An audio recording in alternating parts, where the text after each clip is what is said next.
maruta pancawatata gati wisaya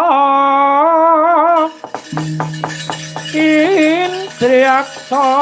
para maruta wong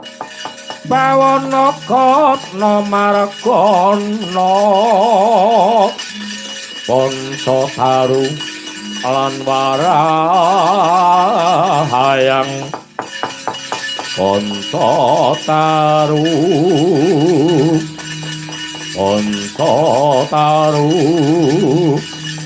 wisikan magulingan limo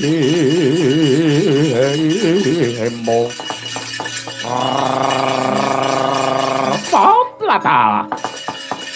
kanca patro mandek mandek yo le yo nang yo Gus tatakoni marang ngaku sapa jenengmu ndi omahmu marang ngaku yo le yo nang yo Gus Buto idumu kading caliprat pulah mboko ya manuk branjangan nyambrawalek tambuh marang panjenengan ingsun balik dongkondi pratika marang aku waraseksa wah tlata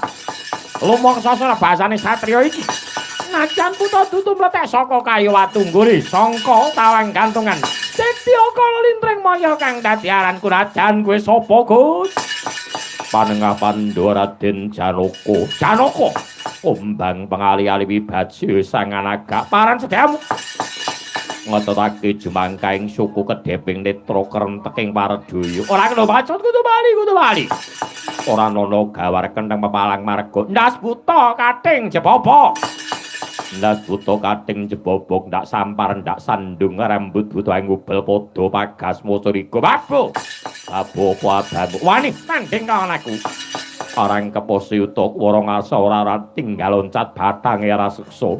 Kota Pandhawa tata gati wisaya Indriyaksa para maruta bawana gana margana kaci gede dhuwur labuk sirang buta mangsa wancik-ancik bocahing aldoko buta sugih japa mantra tanono jamak lumrahing satriya megur marang dedangkane raseksa Hardawalika dasar buta para sangka kopat kapita kaya manuk branjangan kumejara kaya buntuting ulah tapangin tatap kemudaran tok palungmu Gus